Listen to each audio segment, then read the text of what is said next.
Then another part of building yourself is actually learning and building boundaries for yourself. Because you see, you won't be able to succeed in establishing boundaries with other people if you don't know how to establish boundaries with yourself.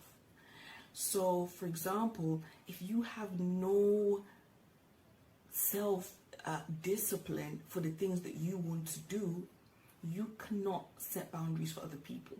If you say, oh, I'm going to do this and I'm going to do that, and you don't do it, why do you think that you are going to do it when you say, oh, I am going to physically distance myself from this person because they are toxic to me? Do you see what I'm saying? You're not going to be able to do that either. Because if you can't do what you've said you're going to do for yourself, then you definitely won't be able to do what you said you're going to do with regards to other people. Whether it's maintaining a boundary. You know, there's nothing worse than saying, oh, I'm going to put a boundary in this relationship with this person and I'm going to avoid responding to their message. Let's say you're coming out of a romantic relationship, for example, and you're putting that boundary there that I am going to stop relating with this person, only that 2 days later you're messaging them to say, hey, how are you doing? How's your day going? It's because of a lack of self-control, right? So basically, my point is you got to learn how to stop owning yourself, being able to truly become your own boss, right? So when you tell yourself you're going to do this, you keep to that because you are the one in charge. Like, you are actually the one in charge of you.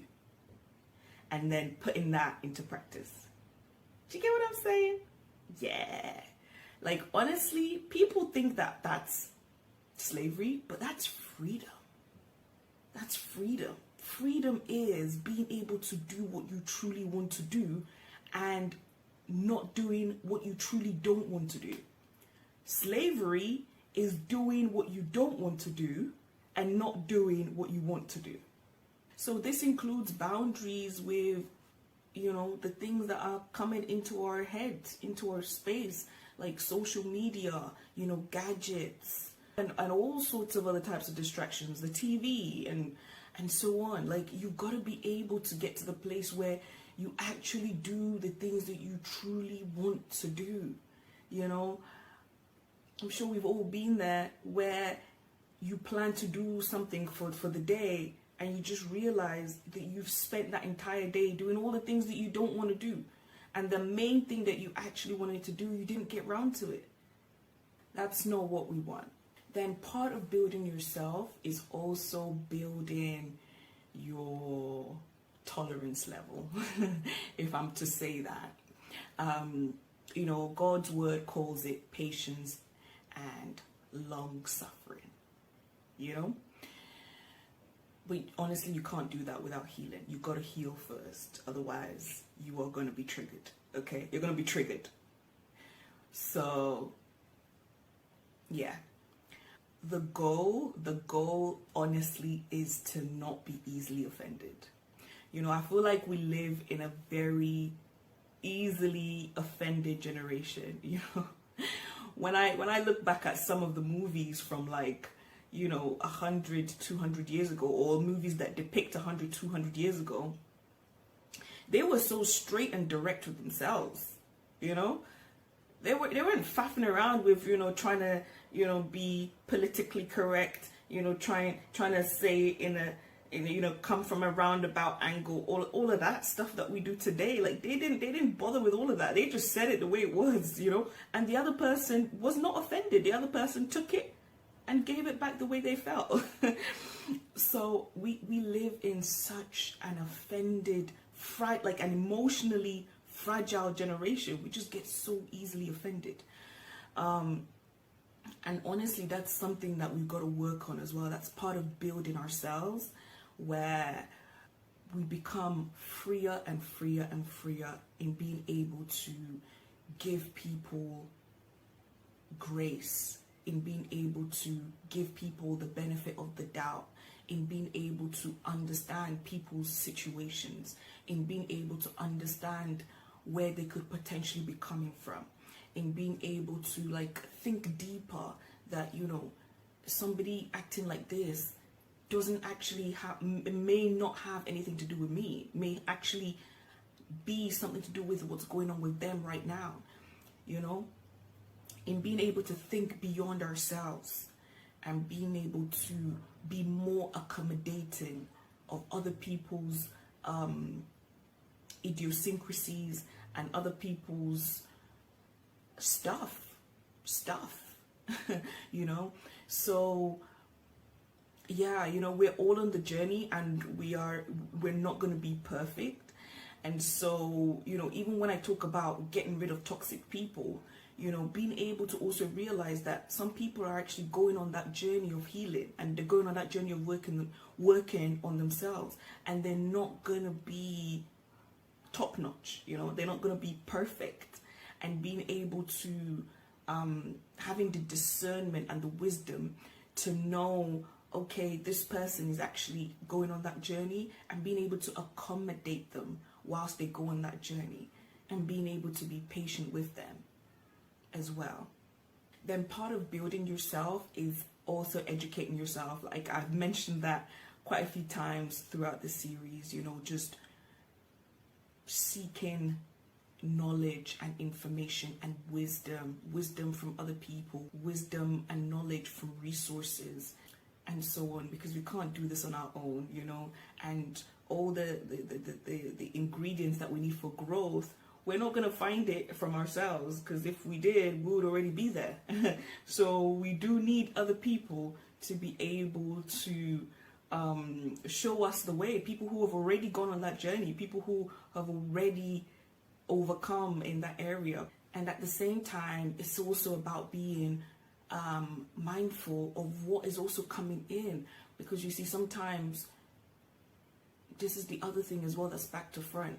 Sometimes we're feeding our mind with all sort of toxic stuff, and then we're expecting to have good relationships, you know. We stay away from all the good wholesome stuff, and we feed our minds with all the junk and all the toxic stuff, you know. Social media is full of it, movies are full of it, some books are full of it, some TV shows are full of it. Like, it's not wholesome, it's not healthy, it's not going to build you up. All of that's going in there, and you don't realize that all of that is actually influencing and affecting you as a person. It's affecting your personhood and how you show up in the world and how you relate to other people. And many of the times it's subconscious. Many of the times you don't realize it. You don't realize that it's influencing you. So part of building yourself is learning to guard your heart, is learning to know what kind of stuff do I want to be taking in, and what kind of stuff do I need to be keeping out, like literally keeping out of my head. Then finally, number 4 is being intentional about building healthy relationships. So this has so many parts to it. So the first part is that if you find somebody that you see is a person of character, okay, because that's what is going to give you a high quality relationship. Somebody who has character, and a person who accepts you, basically a person who meets the criteria for the kind of person that you want to have in your life. You've got to be intentional about that relationship. And intentionality requires vulnerability, okay? So it requires, yes, you being able to reach out to the person and connect with the person and let the person know that you want to connect with them. People are afraid of doing that as well because they're scared of being rejected. But you see, like, relationship requires vulnerability. So you got to take that risk. And the thing is, if that person is the right kind of person for you, then you won't be rejected. You won't be rejected. And if you do get rejected, then that means that person was not the right person for you. So it's like, great, I'm glad You were not in there in the first place. Then also being intentional with the relationship is just also having the discernment and the wisdom to know the type of relationship that you have with somebody. Just understanding, being able to know that, okay, this person is just an acquaintance, you know. I don't hate the person, but I'm not going to be treating them like a confidant. So it's just also being able to distinguish the type of relationships that you're having with different people and the level of the closeness or the access that person's getting in your life. And that's where boundaries come in. One of the beautiful things about boundaries is that boundaries, number one, they prevent you from controlling other people, because remember, control is toxic. And then number two, they also stop you from being offended. So you can't control what people do, but you can control what you do. People are going to do what they're going to do. And sometimes you're not going to like what they do.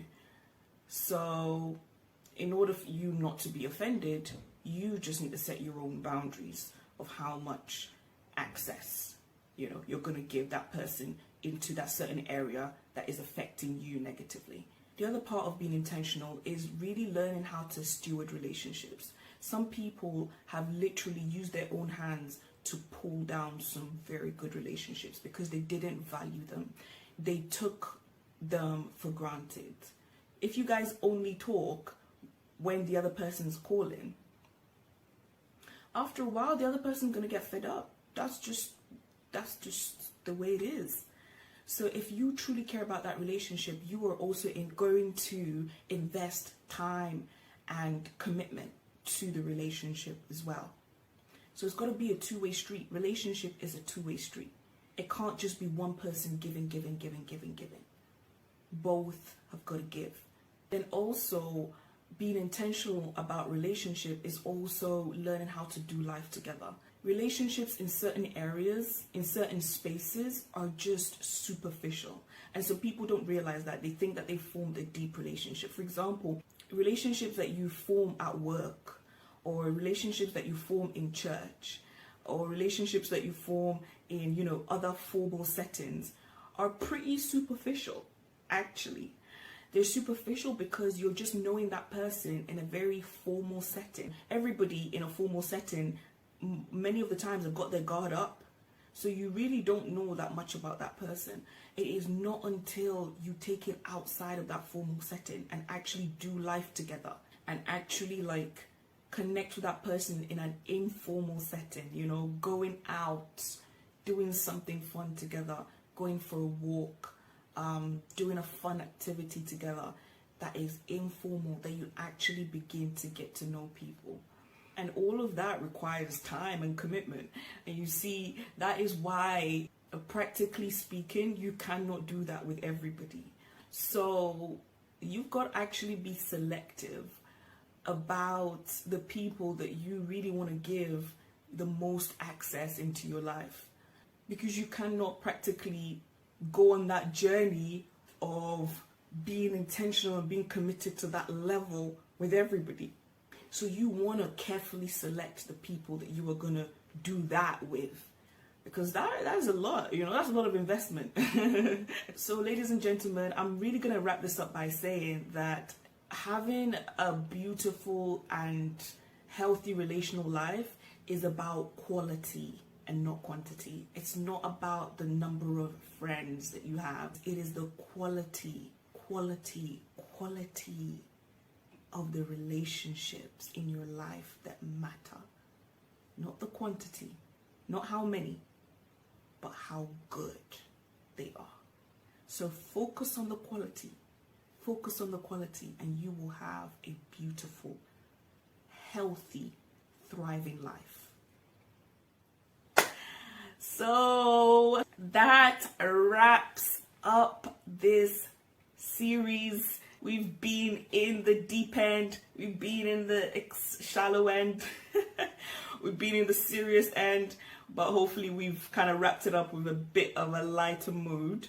I hope that, you know, you've gleaned some things, and I pray, you know, that it's been a blessing. I wish you the very, very best in your journey of relationships. Until next time, as always, God bless you and peace out.